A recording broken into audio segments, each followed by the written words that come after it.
আলামিন এই আয়াতে কারিমার মধ্যে কি বলেছেন, কি বোঝাতে চেয়েছেন, সেটাই আজকে আমার আলোচ্য বিষয়। এর আগে আমি আপনাদেরকে বলি, আল্লাহ রাসূল সাল্লাল্লাহু আলাইহি ওয়াসাল্লাম এক রাওয়াতের ভিতরে আছে, রাসূল সাল্লাল্লাহু আলাইহি ওয়াসাল্লাম যেদিন মৃত্যুবরণ করেছেন তার 9 দিন আগে আল্লাহ তাআলা এই আয়াতে কারিমাটি নাযিল করেছেন। আবার আল্লামা মুফতি শফি রহমতুল্লাহি আলাইহি মারিফুল কোরআনের লেখক, উনি বলেন আল্লাহ রাসূল সাল্লাল্লাহু আলাইহি ওয়াসাল্লামের মৃত্যুর 31 দিন অর্থাৎ 1 মাস 1 দিন আগে আল্লাহ নাযিল করেছেন। আল্লাহ রাব্বুল আলামিন এই আয়াতে কারিমার মধ্যে বলেন, ওয়াত্তাকু ইয়াওমান তুরজাউনা ফীহি ইলাল্লাহ সুম্মা তুওয়াফফা কুল্লু নাফসিন মা কাসাবাত ওয়া হুম লা ইউজলামুন। আল্লাহ বলেন, ওয়াত্তাকু ইয়াওমান, ওই দিনকে ভয় করো, তুরজাউনা ফীহি ইলাল্লাহ, যেদিন তোমাদেরকে আল্লাহ রাব্বুল আলামিনের কাছে ফিরে যেতে হবে।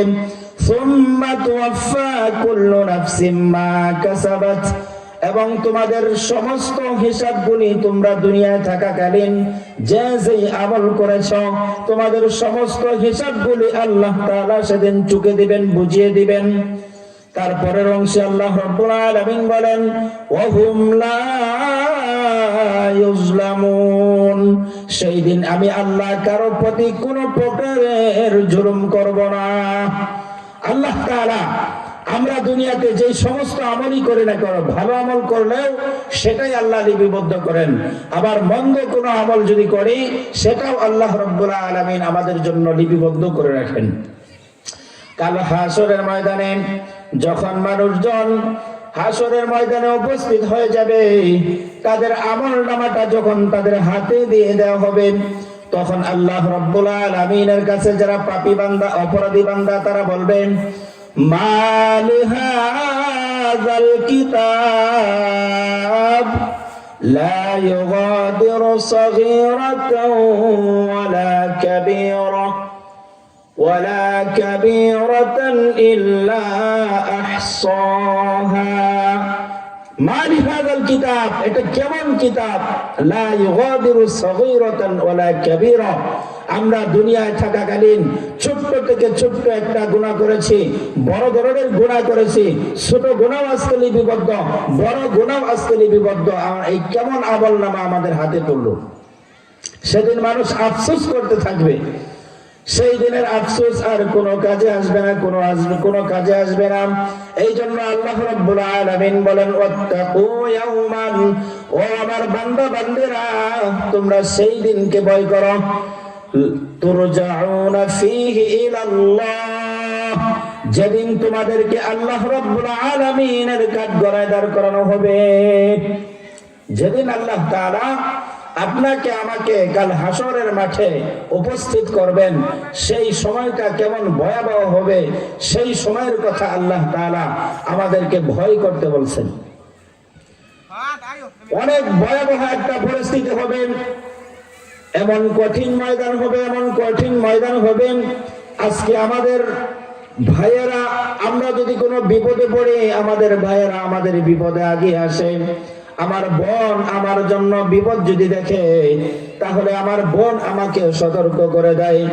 বাবা মা, কত আদরের বাবা মা, নিজে না খেয়ে নিজে না পড়ে আমাদেরকে খাওয়ায়, আমাদেরকে পড়ায়, কিন্তু কাল কঠিন ময়দানে, কিয়ামতের কঠিন সেই ময়দানে যখন কেউ কারো হবে না, সেই সময় আল্লাহ রাব্বুল আলামিন তখন পিতা তার সন্তানকেও চিনবে না, মা তার ছেলেকে চিনবে না, ভাই তার ভাইকে চিনবে না, বোন তার বোনকে চিনবে না। এমন কঠিন অবস্থা হবে, এমন কঠিন অবস্থা হবে যে একেবারে অর্ধ হাত পর্যন্ত উপরে আমাদের সূর্যটা চলে আসবে, মাটির নিচে আল্লাহ তাআলা তামা গলিয়ে দিবেন, আমাদের পায়ের নিচে শুধু থাকবে তামা আর তামা। আমরা কাল কঠিন কিয়ামতের ময়দানে এমন অবস্থায় দাঁড়াবো, আমাদের মাথার মগজগুলি বাতের মারের মতো উতলাতে থাকবে। নাউজুবিল্লাহ মিন যালিক। সেই দিনটা কেমন কঠিন দিন হবে। এই জন্য আল্লাহ রাব্বুল আলামিন বলেন, ওয়াত্তাকু ইয়াওমান তুরজাউনা ফীহি ইলাল্লাহ, তোমরা সেই দিনকে ভয় করো, অর্থাৎ কিয়ামতের দিনকে, তুরজাউনা ফীহি ইলাল্লাহ, যেদিন তোমাদেরকে আল্লাহ রাব্বুল আলামিনের কাঠগড়ায় দাঁড় করানো হবে। সুম্মা তুওয়াফফা কুল্লু নাফসিম মা কাসাবাত, এবং তোমাদের সব হিসাবগুলি আল্লাহ তাআলার কাছে দিতে হবে। ওয়াহুম লা ইউজলামুন, আল্লাহ তাআলা কারো প্রতি জুলুম করবে না। বলেন তো দেখি, আল্লাহ কারো প্রতি জুলুম করবেন? কারো প্রতি জুলুম করবেন না। আমার যতটুকু নেকি অর্জন করেছি আমি পুঙ্খানু নেকি আল্লাহ তাআলা আমাদেরকে ওই দিন দিয়ে দিবেন। এই জন্য ওই দিন এমন একটা অবস্থা হবে, বলে যে আল্লাহ রাব্বুল আলামিন সূরা হামিম সাজদার মধ্যে বলেন, ইয়াউমা ইউহশারু আ'দাউল্লাহি ইলান নার ফাহুম ইউজাউন। ইয়াউমা ইউহশারু, সেদিন এমন অবস্থা হবে, সেই দিনকে স্মরণ করো। ইউহশারু আ'দাউল্লাহ, যেদিন আল্লাহ রাব্বুল আলামিন তার শত্রুদেরকে একত্রিত করবেন, ইলান নার, জাহান্নামের কিনারায়, ফাহুম ইউজাউন, তখন আল্লাহ রাব্বুল আলামিন তাদের সবাইকে দলে দলে বিভক্ত করে দিবেন। সেই দিন তাদের অবস্থাটা এমন হবে, তাদের হাত পা সাক্ষ্য দিবে তাদের বিরুদ্ধে সে কি কর্ম করেছে। তার হাত তার পা সাক্ষ্য দিবে, তার জবানটাকে আল্লাহ রাব্বুল আলামিন বন্ধ করে দিবেন। আল্লাহ রাব্বুল আলামিন সূরা হামিমের অন্য আয়াতে কারিমার ভিতরে বলেন, হাত্তা ইযা মা জাউহা শাহিদা আলাইহিম সামউহুম ওয়া আবসারুহুম ওয়া জুলুদুহুম বিমা কানু ইয়ামালুন। হাত্তা, অতঃপর, ইযা জাউহা, যখন তাদেরকে জাহান্নামের কিনারায় নিয়ে যাওয়া হবে, শাহিদা আলাইহিম সামউহুম, তখন তাদের চক্ষু তাদের বিরুদ্ধে সাক্ষ্য দিবে। বলেন তো কিসে সাক্ষ্য দিবে? চক্ষু সাক্ষ্য দিবে। জবানকে আল্লাহ বন্ধ করে দিবেন, চক্ষু ওই দিন সাক্ষ্য দিবে। ওয়াসামউহুম ওয়া আবসারুহুম, তাদের কান তাদের বিরুদ্ধে সাক্ষ্য দিবে। ওয়াসামউহুম ওয়া আবসারুহুম ওয়া জুলুদুহুম, এবং তাদের যে চামড়া আছে এই চামড়াটাও কাল কিয়ামতের কঠিন ময়দানে সাক্ষ্য দিবে। বিমা কানু ইয়াকসিবুন, বলে যে তুমি যদি গুনাহের রাস্তায় তোমার পা দিয়ে হেঁটে যাও, ওই পা কাল কিয়ামতের ময়দানে তোমার বিরুদ্ধে সাক্ষ্য দিবে, বলবে যে আল্লাহ তুমি আমাকে তোমার এই বান্দার ভিতরে ফিট করে দিয়েছিলে, তোমার বান্দা পা দ্বারা হেঁটে হেঁটে আমাকে নিয়ে গুনার কাজে করতে গিয়েছিল।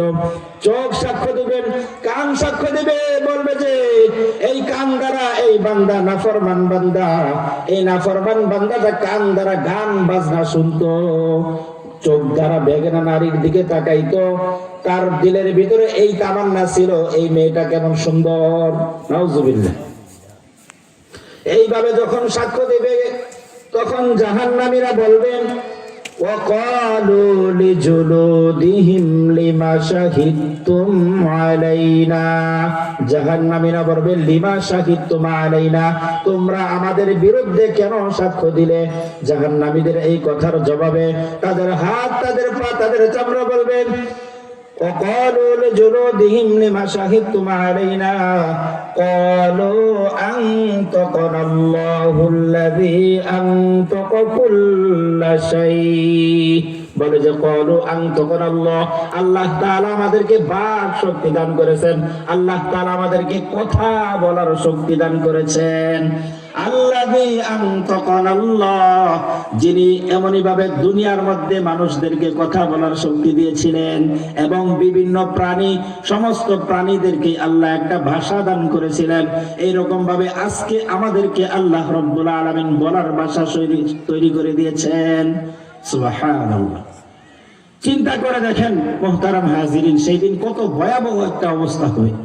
কত ভয়াবহ অবস্থা হবে যেদিন আমাদের হাত, আমাদের পা, আমাদের কান, আমাদের চক্ষু, আমাদের চামড়া আমাদের বিরুদ্ধে সাক্ষ্য দেবে। সেই দিন আমাদের আর উপায় থাকবে না, ঠিক কিনা?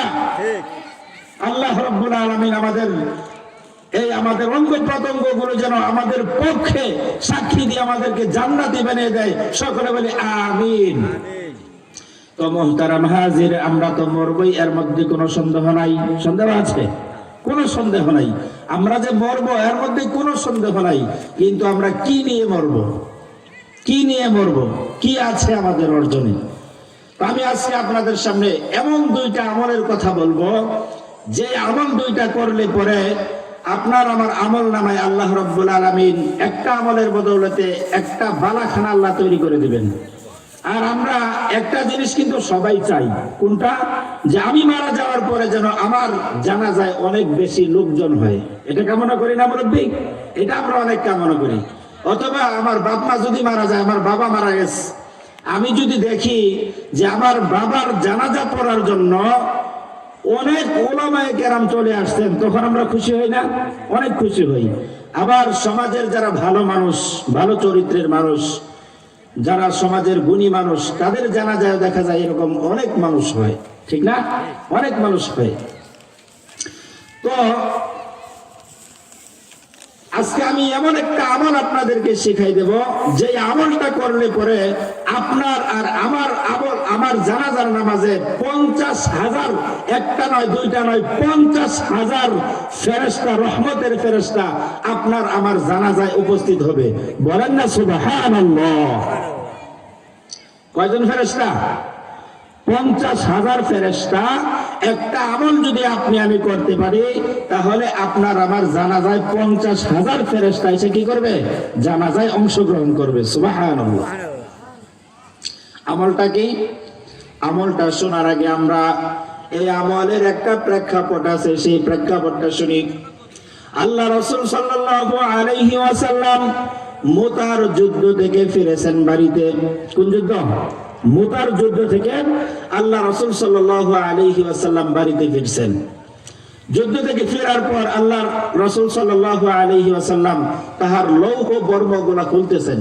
এই মুহূর্তে হযরতে জিবরাইল আলাইহিস সালাতু ওয়াস সালাম এসে উপস্থিত। বলে যে ইয়া রাসূলুল্লাহ, ইয়া হাবিবাল্লাহ, আপনি লৌহ বর্মগুলো খুলতে পারবেন না। বলে যে কেন? বলে যে তাবুক ময়দান পর্যন্ত রোমান সৈনিকেরা আপনাদের বিরুদ্ধে যুদ্ধ করার জন্য চলে আসছে। সাহাবায়ে কেরাম ক্ষুধার্ত, আল্লাহ রাসূল সাল্লাল্লাহু আলাইহি ওয়াসাল্লাম নিজেও ক্ষুধার্ত, কয়েকদিন যুদ্ধ করে বাড়িতে ফিরছেন।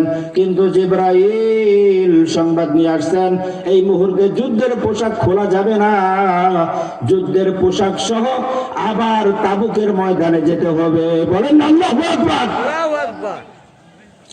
আল্লাহ রাসূল সাল্লাল্লাহু আলাইহি ওয়াসাল্লামের সংবাদ পেয়ে সাহাবায়ে কেরামদেরকে বললেন, ও আমার সাহাবীরা রে, লৌহ বর্ম আর খোলা যাবে না, আর খোলা যাবে না। আল্লাহ রাসূল সাল্লাল্লাহু আলাইহি ওয়াসাল্লাম এই ঘোষণা যখন দিলেন, জিবরাইল এই ঘোষণা দেওয়ার পরে আল্লাহ রাসূল সাল্লাল্লাহু আলাইহি ওয়াসাল্লাম সাহাবায়ে কেরামদেরকে নিয়ে তাবুকের ময়দানের দিকে রওনা হয়ে গেলেন। রওনা হয়ে যাওয়ার পর হযরতে আলী রাদিয়াল্লাহু তাআলা আনহুকে বললেন, ওগো আলী, তুমি যাও, আগে তাবুকের ময়দানটা পর্যবেক্ষণ করে আসো, দেখো কি অবস্থা। হযরতে আলী রাদিয়াল্লাহু তাআলা আনহু যখন তাবুকের ময়দানে গেলেন, তাবুকের ময়দানে যাইয়া রোমান সৈনিক 40,000 সৈনিক, তাদের মধ্যে একটা বক্তব্য দিলেন। এক বক্তব্য শুনে রোমান সৈনিক 40,000 সৈনিক প্রত্যেকেই পলায়ন করতে বাধ্য হয়ে গেল। আল্লাহু আকবার। 40,000 সৈনিক হযরত আলী রাদিয়াল্লাহু তাআলা আনহুর বক্তব্য শুনে পলাই গেছে। এবার আল্লাহ রাসূল সাল্লাল্লাহু আলাইহি ওয়াসাল্লাম হযরত জিবরাইল আলাইহিস সালামকে তালাশ করতেছেন। বলে যে জিবরাইল কোথায় গেল? কারণ জিবরাইলই তো এই যুদ্ধের সংবাদটা দিয়েছেন। জিবরাইল কি করছেন? যুদ্ধের সংবাদ দিয়েছেন। এখন জিবরাইলকে না বলে তো আর আল্লাহ রাসূল বাড়িতে যেতে পারেন না। এই জন্য উনি আল্লাহ রাসূল সাল্লাল্লাহু আলাইহি ওয়াসাল্লাম জিবরাইল আলাইহিস সালাতু ওয়াস সালামকে তালাশ করতেছেন। কিছুক্ষণের মধ্যেই দেখেন জিবরাইল পাহাড়ের চূড়ায় দাঁড়ানো। বলে যে ইয়া জিবরাইল এখন আমরা চলে যাই। বলে যে না, যাওয়া যাবে না। বলে কেন যাওয়া যাবে না? বলে যে এক সাহাবীর জানাজা পড়তে হবে, আর ওই জানাজার দাফন কাফনের ব্যবস্থা আপনি নিজে করবেন এবং জানাজাও আপনি নিজে পড়াবেন।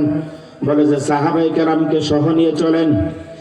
বলে যে আমি সাহাবাদের কেরামকে নিয়ে যাব। আর কাকে নিয়ে যাব? বলে যে আপনি চলেন, আপনার সাথে আমি জিবরাইলও যাব।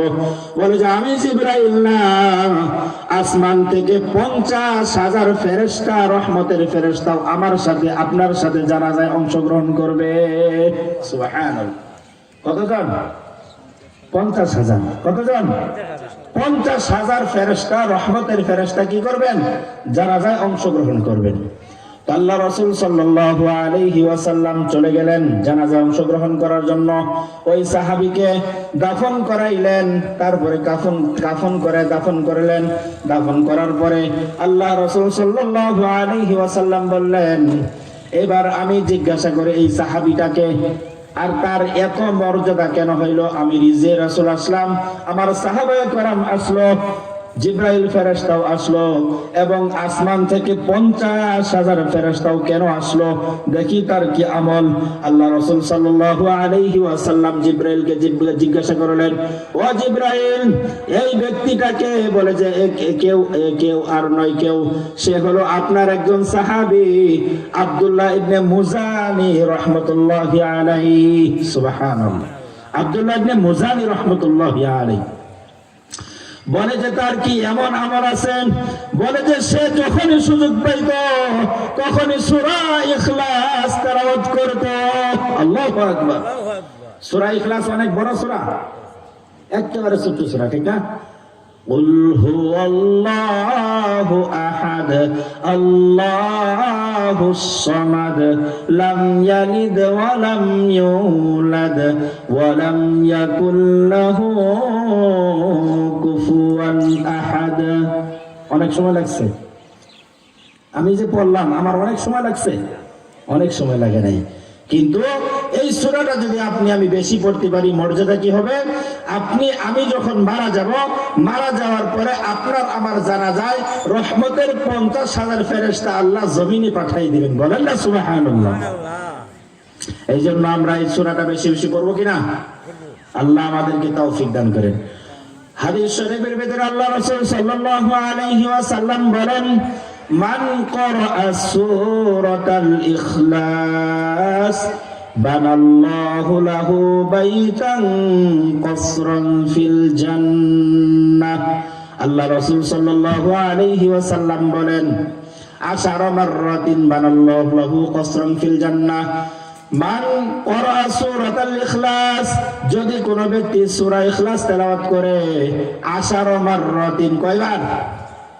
10 বার। কয়বার? 10 বার। আশারা মাররাতিন মানে কত? 10 বার। আল্লাহ রাসূল সাল্লাল্লাহু আলাইহি ওয়াসাল্লাম বলেন, মান ক্বারা সূরাতাল ইখলাস, কোন ব্যক্তি যদি সূরা ইখলাস তেলাওয়াত করে, আশারা মাররাতিন, কতবার? 10 বার। বানাল্লাহু লাহু বাইতান ফিল জান্নাহ, তাহলে আল্লাহ তাআলা তার আমলনামায়, তাহলে আল্লাহ তাআলা জান্নাতে তার জন্য একটা বালাখানা তৈরি করে দিবেন। সুবহানাল্লাহ। আমলটা সহজ না কঠিন? একেবারে সহজ। দেখেন, একটু আগে যেটা বললাম, আপনার আমার জানাজায় কতজন ফেরেশতা আসবেন? 50,000। এটা কোন কারণে আসবেন? সূরা ইখলাস পড়ার কারণে। কি কারণে? সূরা ইখলাস বেশি বেশি পাঠ করার কারণে।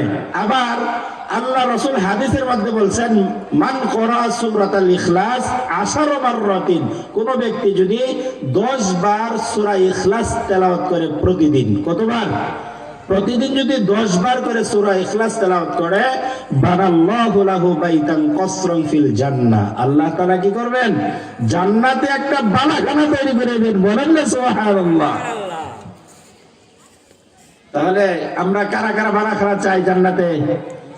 আল্লাহ আমাদেরকে, আমাদের হাতগুলোকে কবুল করে নেন। সকলে বলে আমিন। আমিন। সময় হয়ে গেছে আমাদের মনে হয় না? তাহলে আল্লাহ পাক আমাদেরকে এই আমলগুলি করার তৌফিক দান করেন। সকলে বলে আমিন। আখির দাওয়ানা আলহামদুলিল্লাহি রাব্বিল আলামিন।